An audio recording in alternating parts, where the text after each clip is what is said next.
आज हम बात करेंगे आयुर्वेद की एक और शक्तिशाली औषधि जो विशेषकर कफ के रोगों में बहुत ज्यादा कारगर होती है, या कहें कि कफ वालों के लिए सबसे उपयुक्त मानी जाती है।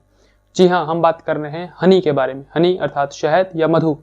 मधु के कौन कौन से गुणकर्म होते हैं, क्या इसके प्रभाव होते हैं तथा कौन कौन से रोगों पर कार्य करने वाली होती है, ये सभी बातें जानेंगे हम इस वीडियो में। तो आइए वीडियो को शुरू करते हैं। सादर प्रणाम, मैं विशाल एक बार पुनः स्वागत करता हूं आपका अपने यूट्यूब चैनल सनातन मार्ग पर। महर्षि चरक चरक संहिता के अन्नपान अध्याय में शहद या मधु का वर्णन करते हुए ऐसा कहते हैं कि वातलम गुरु शीतम च रक्तपित्त कफापहम संधात्र च छेदनम रुक्षम कषायम मधुरम मधु। अर्थात वातलम हल्का वायु की वृद्धि करने वाला है, गुरु है यानी कि ये पचने में हैवी है। ऐसे कई ग्रंथ में यह हल्का बताया गया है, जैसे सुश्रुत जी इसको हल्का बताते हैं और वहीं महर्षि चरक इसको गुरु बताते हैं। गुरु शीतम यानी कि ठंडा है, इसकी जो पोटेंसी है ये शीतल है। और कफापहम रक्तपित्त कफापहम यानी कि रक्तपित्त को दूर करने वाला है, कफ को दूर करने वाला है, या कहें कि कफ का नाश करने वाला है। रक्तपित्त को दूर करता है अर्थात पित्त को भी यह दूर करने वाला है।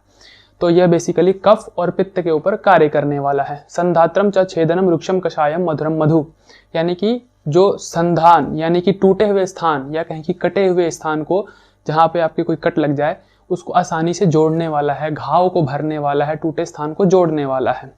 छेदनम छेदन करने वाला है यानी कि ये छेद के तोड़ फोड़ के आगे बढ़ने वाला है, यानी कि कफ को तोड़ के उसे आगे बढ़ाने वाला है।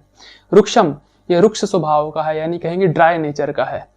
कषायम इसका जो स्वाद है मीठा, और दूसरा जो स्वाद है इसका कसाय, यानी कि खाने वक्त ये मीठा और बाद में फिर यह थोड़ा कसैला लगता है।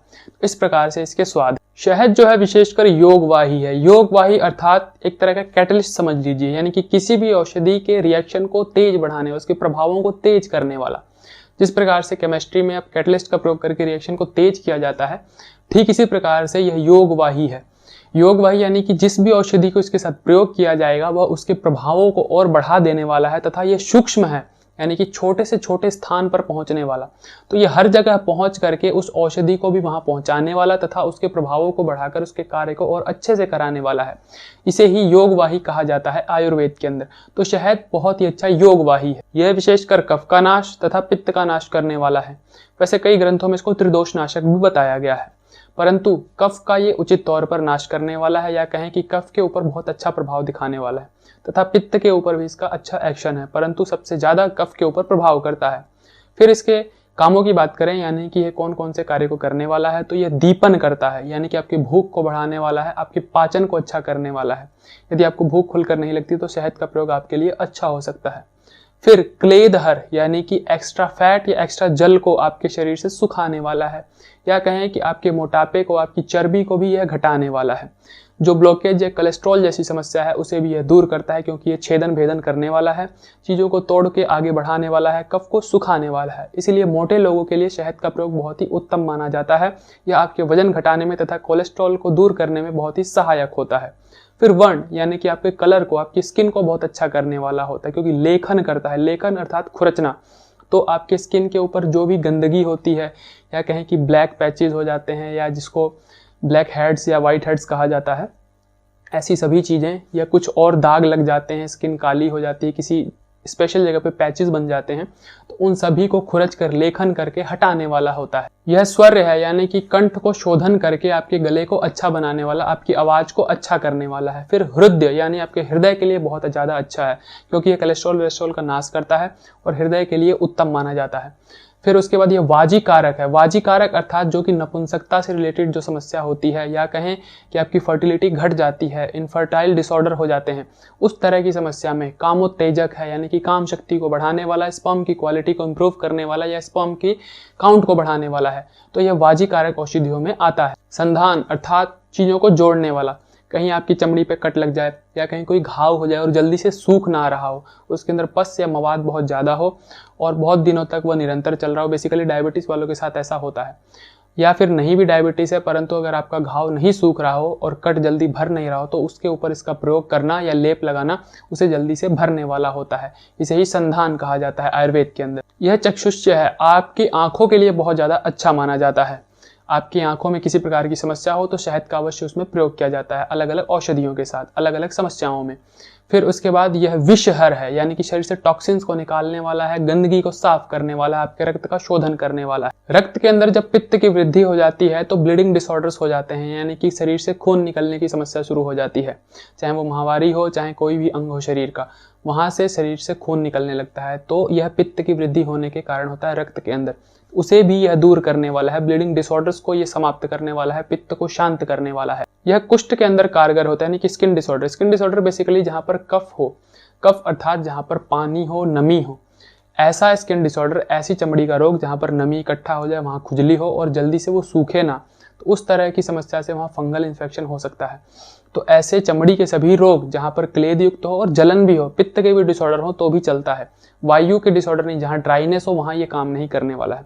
तो ऐसा चर्म रोग जो कि कफ और पित्त के कारण हो, उसके अंदर यह कारगर है। फिर उसके बाद प्रमेह, यानी डायबिटीज के अंदर भी इसका प्रयोग बताया जाता है। जो ग्रंथों में डायबिटीज की चिकित्सा बताई जाती है उसके अंदर शहद का विशेष प्रयोग है, बहुत सी औषधियों के साथ, क्योंकि डायबिटीज जो कफ का रोग है और यह कफ का नाश करने वाला है, तो इसीलिए डायबिटीज के अंदर इसका प्रयोग है। परंतु यदि आपका डायबिटिक लेवल बहुत ज़्यादा है, यानी कि कहीं की शुगर लेवल बहुत ज़्यादा रहता है, उसके अंदर आपको बिल्कुल ही मीठा परहेज, तो वहाँ पर इसको अवश्य अवॉइड करें और एक बार अपने डॉक्टर से सलाह ले लें आयुर्वेदिक कि किस प्रकार से मुझे डायबिटीज में इसका प्रयोग करना चाहिए। अगर बहुत ज़्यादा शुगर लेवल कम है, आप ऑप्शन में चीनी वगैरह का प्रयोग करते हैं, तो उसकी जगह उसको चेंज करके शहद का प्रयोग कर सकते हैं, तो ये आपके लिए उचित रहेगा। अन्यथा अपने डॉक्टर की एक बार सलाह अवश्य लें। यह कृमिनाशक है या एंटीबैक्टीरियल, एंटी फंगल है। घाव वगैरह पे जो कीड़े वगैरह या कहें कि घाव वगैरह पे जो इन्फेक्शन हो जाता है उसको दूर करने वाला है बैक्टीरिया को।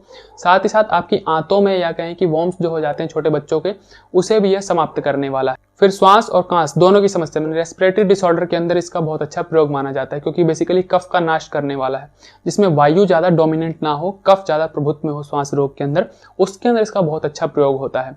उसके अंदर शहद का, अदरक इत्यादि या कहीं की गर्म औषधियों के साथ जो प्रयोग किया जाता है वो बहुत ही उत्तम माना जाता है कफ के रोगों के अंदर, जो शीतल रोग होते हैं, ठंडे रोग होते हैं।